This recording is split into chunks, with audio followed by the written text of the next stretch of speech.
Les Français ont appris en début de soirée l'identité de leur futur Premier ministre. C'est donc une Première ministre, Elisabeth Borne, 61 ans, haut fonctionnaire. Elle a été choisie par Emmanuel Macron pour succéder à Jean Castex. Jean Castex a présenté la démission de son gouvernement cet après-midi à l'Élysée avant de rejoindre l'hôtel de Matignon, juste derrière moi, la résidence du Premier ministre, où il s'est entretenu avec Elisabeth Borne et a participé à la traditionnelle cérémonie de passation de pouvoir. Alors le nom d'Elisabeth Borne circulait depuis plusieurs semaines, mais d'autres candidates étaient aussi évoquées. Emmanuel Macron a laissé planer le suspense. Écoutez ce qu'en pense le politologue Jean Petot que j'ai interrogé.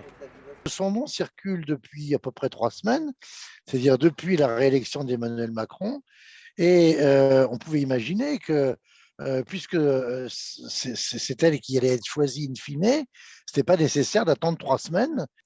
Et ce n'est pas forcément un bon signe pour démarrer de ce pied-là, si je puis dire, puisque serait tendance à confirmer que Emmanuel Macron a ralenti le rythme de la vie politique française à dessein, tout simplement pour combler le délai plus long que d'habitude entre la présidentielle et les législatives.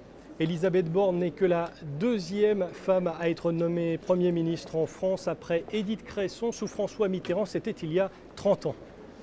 La nomination d'Elisabeth Borne correspond à ce qui était envisagé, c'est-à-dire une femme à Matignon. Cela dit, ça ne change pas grand-chose quant à la feuille de route.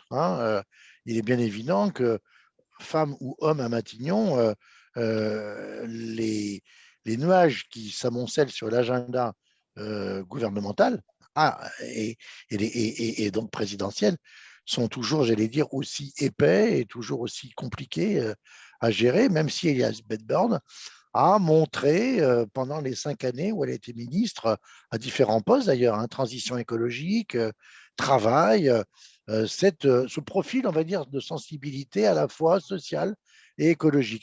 Et donc, elle va être amenée à appliquer les éléments du programme sur lequel Emmanuel Macron a été réélu en 2022. Le suspense autour du prochain exécutif français n'est pas levé. Pour autant, la liste complète du gouvernement d'Elisabeth Borne doit être annoncée dans les prochains jours.